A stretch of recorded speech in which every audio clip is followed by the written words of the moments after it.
Hey guys, welcome to my channel. Today we'll be taking a look at round 7 of the 2024 the 45th FIDE Chess Olympiad. Now, in round 7, the biggest matchup in the men's section is China versus India. Now, why is it the biggest matchup? Because on board 1 it is Ding Liren, and on India's board 1 it is Gukesh. So these two players, they will be playing against each other in the 2024 World Championship as well. So actually, before this round of match began, everyone expected Ding Liren to play because people saw this as a preview of the World Championship. So the anticipation of this game was extremely high. But when the lineups were announced, Ding's name was missing and instead Wei Yi was listed. So this was actually a bit of disappointment, sell in for sure. So this means that Gukesh is playing on board 1, and all of us had expected Ding to play, but he didn't. So this was actually very shocking. So some people, they even speculated why Ding didn't play. So was he scared or just trying to hold back? Honestly, I think it's probably neither. Because Ding is a very calm and introverted player, unlike someone like Magnus Carlsen or Nepo Muniaci, who have very strong and bold personalities. Ding's playing style is actually not as aggressive as these two players. And in China, recently, in China, there are mixed opinions about Ding's chances in this upcoming World Championship. Some people have already believed that Ding will probably lose because ever since he became world champion, his performance in the following tournaments have all been pretty poor. And yeah, so his rating has even dropped significantly, and he has now fallen out of the top 40. So this was actually really concerning. People are wondering what's going on with him. So there are many guesses and rumors, and one of the gossip floating around is that he might be struggling because of a breakup and hasn't fully recovered emotionally, but that's just a pure rumor with no proof. Other sayings are it could be related to mental health issues, but I really hope that's not true.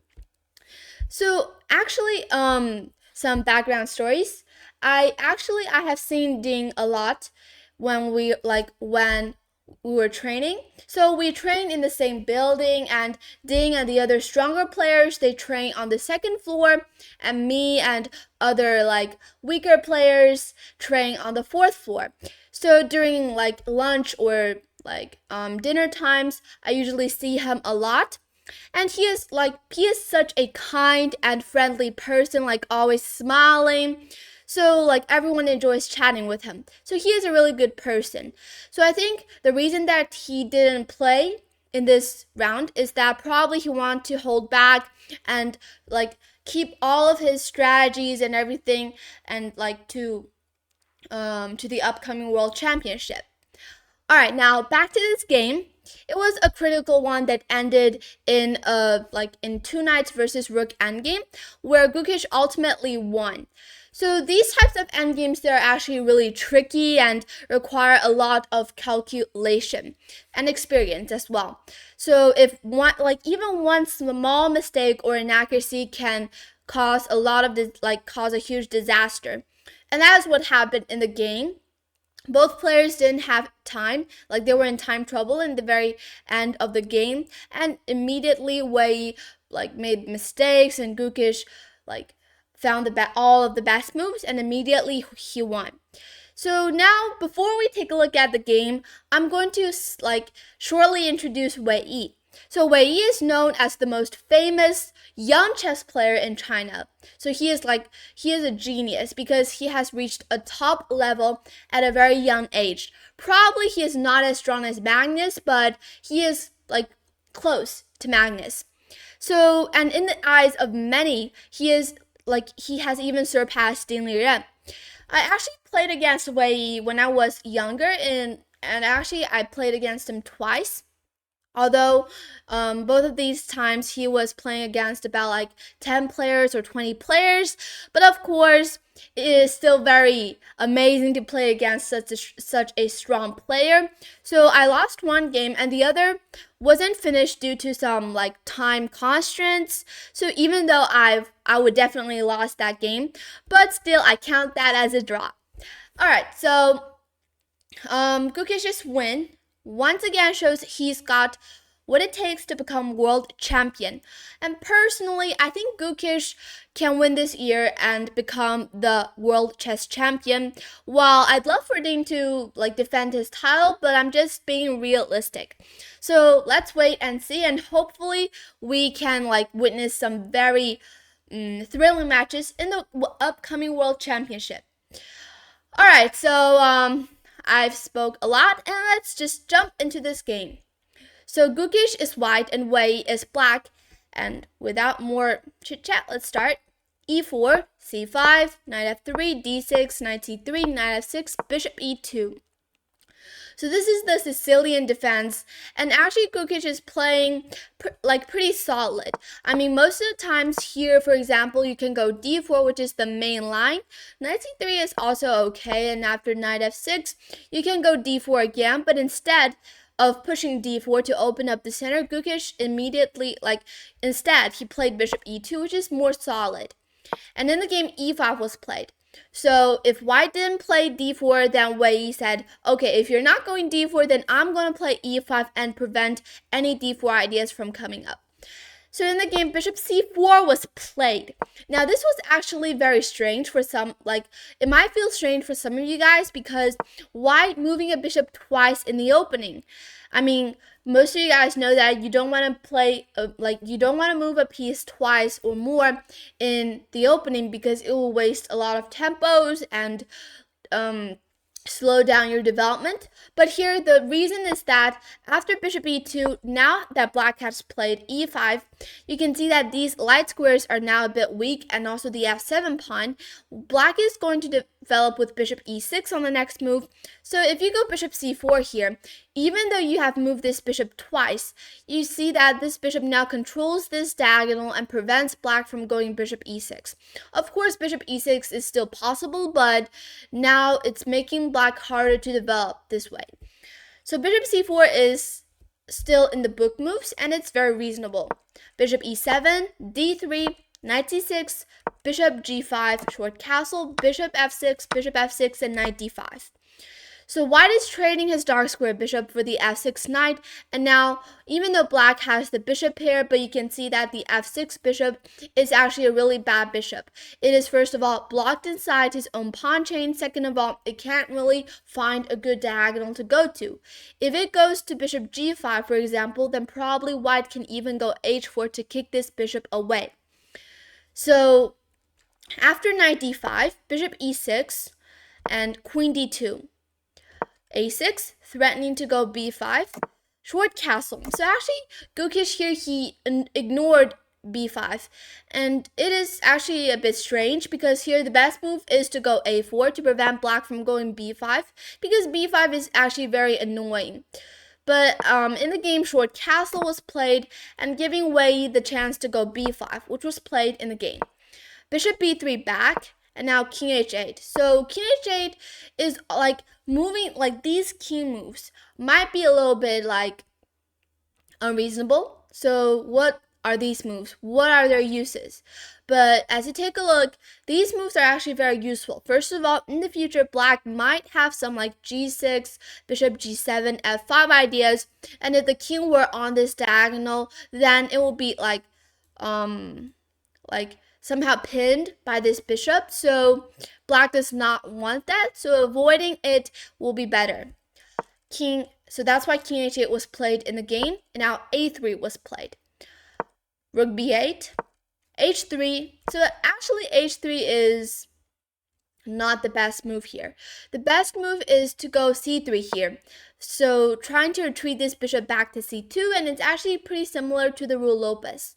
Because in the rule Lopez, white also develops this way. And another reason for going c3 is that white has d4 ideas in the future.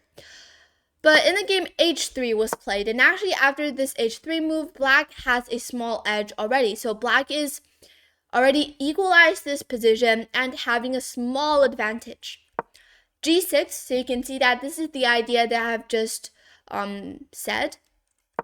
c3, so actually Gukesh had somehow mixed the move patterns. He should have gone for c3 immediately because h3 is actually a move without any uses. I mean, black is not going to go bishop g4 at all, so there's no reason for you to go h3 to control the g4 square. And actually, you can take a look at both sides' time use. You can see that they have already used like about an hour already on move 15. So actually, they have already been out of their opening preparation and they have been thinking for a lot. Like they're using a lot of their time. So now all they have to do is get to the second time control. But then they have to reach move 40. So let's see. Bishop g7. So black is definitely going for f5. Bishop a2, f5. Knight g5, attacking the bishop. The bishop goes back to g8. E takes f5, g takes f5, and f4. Because if you don't go f4, then black will go f4 on the next move, and that will be a little bit annoying for white because this knight will be attacked by the queen. Alright, so actually in this position, black already has a small advantage. You can even notice that by looking at the eval bar. So f4 was played in the game, and now c4. Here, the only move is to go d takes c4. Other moves are already losing for white. If you go, for example, knight b4 to trade off the knights, now black is actually already winning because even though like black is not up in material, but it is already like positional advantage. Black can go, for example, like knight e7 and go d5 on the next move. Now, the main problem for white is that this a2 bishop is extremely passive on a2, and even if it has the chance to go to b1, it's still being blocked by the f5 pawn, and you don't really want to open up with d takes c4 in this position because now this light square bishop will be opened up as well. So in this position, black is much better. But in the game, d takes c4 was played. The only move to save this position, b takes c4. Now you can see that this c4 pawn is extremely high, but of course it's going to be taken with bishop c4. Now e takes f4. This is actually a mistake. This is actually the first mistake made in this game. Now, what black should have played was to go knight a5. First of all, to attack the bishop. Second of all, threatening knight b3 on the next move. Let's say the bishop retreats back to bishop a2. And now there's knight b3, bishop takes, and rook takes b3. Now, the main problem is that, so this position, let's evaluate this position. Black has the bishop pair, so it's two bishops versus two knights. Now, you might say that, okay, these two knights, they look really strong on d5 and g5, but is that true? I mean, these two bishops, even though this g7 bishop is right now is inside the pawn structure, but black always has e4 on the next move, and this bishop is always putting pressure on the d5 knight. So this position is just better for black. Alright, now let's go back to the position. Bishop c4 was played, and now e takes f4 was played. So Wei actually missed knight a5. But after e takes f4, now this position is turning back to white. So white now has a small advantage. Positional advantage, of course. Knight f3 back. Now this is actually a very interesting move. Why not taking on f4 immediately? The point here is that if you take on f4, like if you take with the queen, there's rook b2, of course. So you don't want to allow that. But if you take with, I mean, you can only take with a queen, but I mean, if you take with a rook, you'll lose the knight, and if you take with the knight, you lose the bishop. So you really don't want to take. So that's why knight f3 was played here in the game. And now knight a5 was played. Now this is another mistake played by Wei, and now after this move, white has a great advantage, even close to like winning. But again, it's positional advantage, so in human eyes, it's not that clear. But you can see again, like Wei is mixing up the move orders. Like that's what happened to Gukesh in the first few moves. In the first moves, Gukesh here, he played, what did he play? He first of all played h3 and then c3. So he is also mixing up the move orders. And that's what happened here with Wei as well. First of all, he should have played here. He should have played knight a5 immediately, but instead he took first and then played knight a5. So, but the big difference is that now if white goes bishop a2, you can really, like, you can't go knight b3 because that's just not good. But that's what happened in the game. Bishop takes, rook takes, and now knight takes f4. Actually, knight takes f4 is a mistake. What white should have played, and the only move here which preserves the advantage, is to go rook to f2, threatening to take on f4 on the next move. No, actually with the knight, and also like protecting the b2 pawn. So in this position now, Black's pawn structure is completely damaged, even though he has the bishop pair against the two knights. But here it's just like white is just simply better here. I'm just gonna play a few moves. Let's say bishop takes d5, queen takes d5, and let's say queen b6. Rook f2's other use is to block this queen b6 check. So now you just go rook a2, even though these moves may seem a little bit ugly, but the engine just says it is better for white, and yeah, white is just better. So yeah, let's go back. In this position, knight f4 was played. Of course, rook f2 is a move that is not easy to see, and knight f4 is more like human-like. Queen b6 check, and now rook f2. So again, this is Gukesh is again mixing up the move orders. He should have played rook f2 immediately, but instead he first of all played knight f4 and then rook f2. So this phenomenon has happened already 3 times in this game. And let's see what happened. Rook b8. So black is putting pressure on this b2 pawn, which is really hard to defend as white. Rook d1. So Gukesh just said, okay, I'm gonna stop defending this b2 pawn, and I'm going to attack your d6 pawn. So in the game, rook takes b2 was played, queen takes b2, queen takes, rook takes, and now rook d6. So, and after a5. So actually here in this position, white is already up a pawn, but black does have the bishop pair, which is now completely open up to these 2 big diagonals. So black does have compensation for the lost pawn. a5 was played. Of course, you don't want to take on c3 because exchanging the c3 pawn, exchanging the a6 pawn for the c3 pawn is not worth it because you're now giving white an outside pass pawn. Alright, so let's go back. In the game, a5 was played, which is the best move. Now, you can take a look at both sides' time usage, and you can see that Wei only has 4 minutes left on the clock, and he still has to play 10 moves to reach the second time control. Whereas Gukesh, even though he only has 11 minutes left, but he is still up 7 minutes compared to Wei's 4 minutes. So in the game, rook d8 was played, pinning the bishop. Bishop takes c3, winning the pawn back, but you can see that black's pieces are somehow a little bit passive on the king side. Now, knight d5 was played. These 2 knights are really strong and active. Rook b1 check, king f2, rook d1, pinning the knight and the rook. Rook takes g8.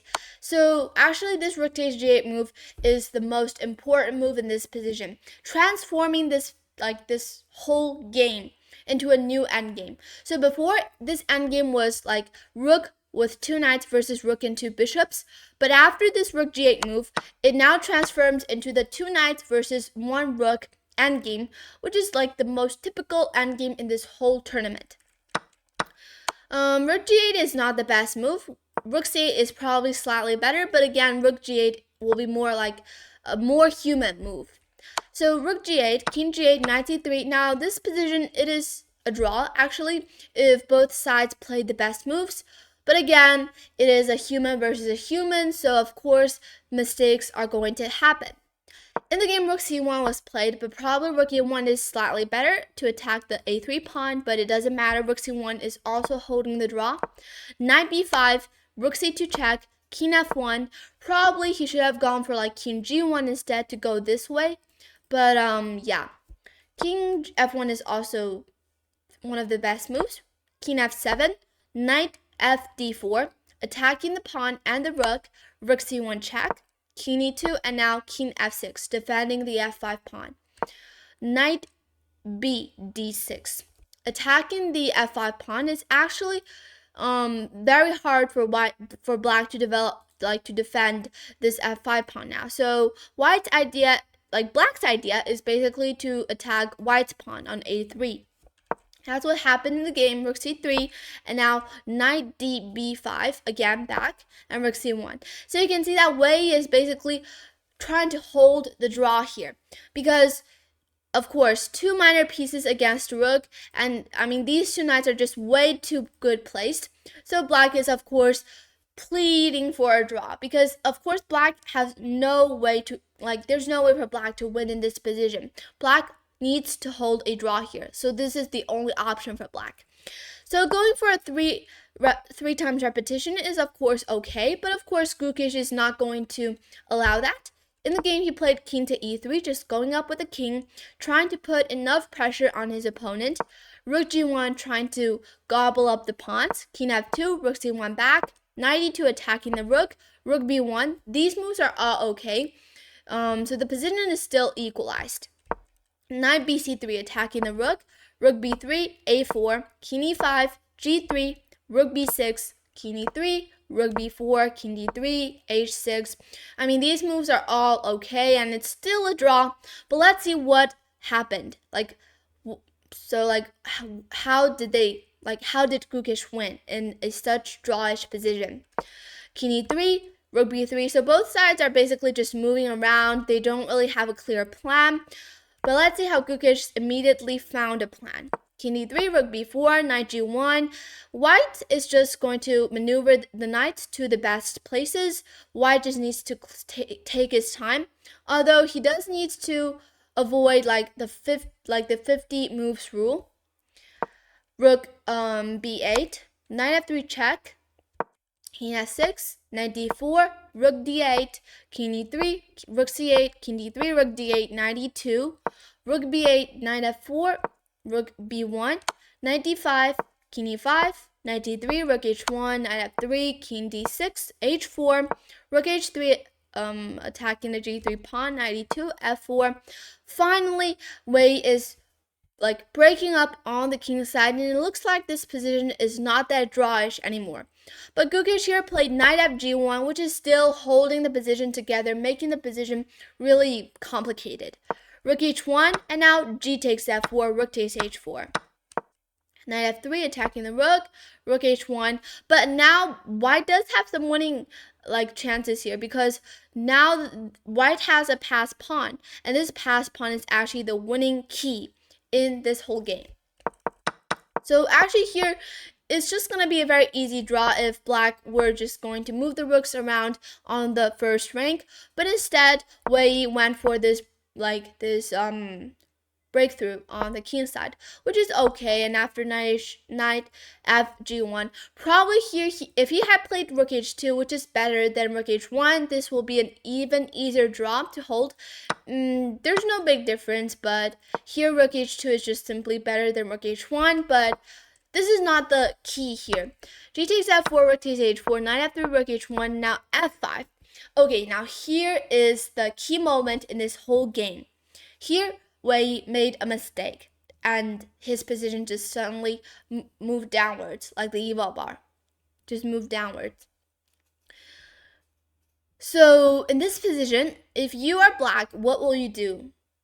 I mean, it's just actually a very easy question. Probably black will just go, for example, like rook a1 to gobble up the pawns on the queen side, or just keep checking white's king. So it's actually not a very hard position to hold.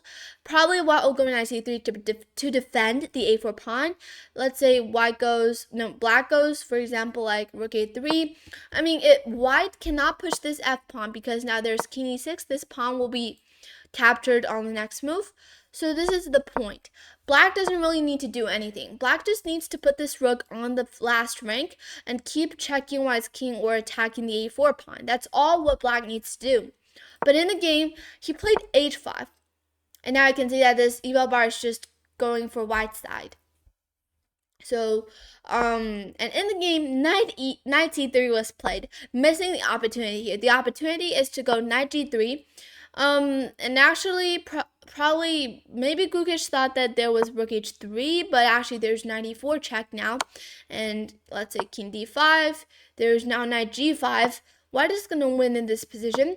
So I don't know what he was thinking. Probably he thought that knight g3, there's rook d1 ideas, but now there's king e2, I mean. And probably he thought there's rook a1. I think maybe Gukesh didn't want to lose this a4 pawn, but it doesn't really matter anymore. He can go knight a4 check, and after king d5, there's knight d3. So, yeah. But anyways, let's see what happened in the game. Gukesh missed knight g3 and played knight c3 instead, but of course, white is still the side who is going for the win. h4, keep pushing the pawn, knight e4, king d7, knight e5 check, king d8, f6, h3, another mistake. So what black should have done here is just checking the king on the back rank, like checking the king. That's all what black needs to do.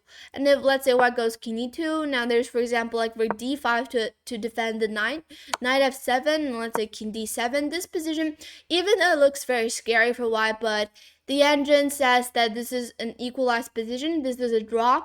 And I think if Wei Yi has time, he can hold this draw. But the main problem is that in this position here, like in the actual game, both sides didn't have enough time. They have already reached the second time control, and now they have already used the 30 minutes, and they only have 1 minute left on the clock. So making mistakes is, of course, reasonable, and here h3 was played, giving white the opportunity. So f7 was pushed, and now rook f1, but it's just too late. White is having a great advantage here. Knight g5, Gukesh is finding all the best moves, and after h2, knight gf3, blocking the rook. The only move here to still kind of save this position is to go rook d1, check, and after king c4, let's say, go h1 queen, and can you just believe in this position that black is still holding on? There's no clear way for white to really checkmate black, because these two knights are somehow, like, especially this f3 knight is a little bit far away from the action. So this position, black is going to hold on. Probably it will end in a draw, because white just needs to keep checking black's king, and all black needs to do is just to wait for the moment to check white's king. So this will be a draw if rook d1 was played. But in the game with only 39 seconds on the clock, Wei Yi played king to e7 and losing this game because there's now knight takes h2 and rook a1, knight hg4, rook a3 check, king d2, rook takes a4. But even though he has won the a4 pawn, it's just way too late. Now knight h6 was played, knight g6 on the next move is unstoppable, and after a few checks, and after king e4, here Wei Yi resigned the game because on the next move, there's if black just keeps checking with rook a4, now black will go king f5, and knight g6 is just simply unstoppable. And with that, Gukesh won this game against Wei Yi. It was an excellent game. So Gukesh had scored 96.9 accuracy on chess.com here, and Wei had a 91.6 accuracy. So both players played extremely well, but in the end, in time trouble, Gukesh is more experienced than Wei Yi, so he can control his emotions, and probably Wei Yi, of course, under time pressure as well as the position is worse for him. He lost this game, but we can't blame him because this was a really hard game to play. The opponent was extremely strong, so yeah. Alright, so I hope you guys enjoyed this game. It was a really crucial game in this whole tournament.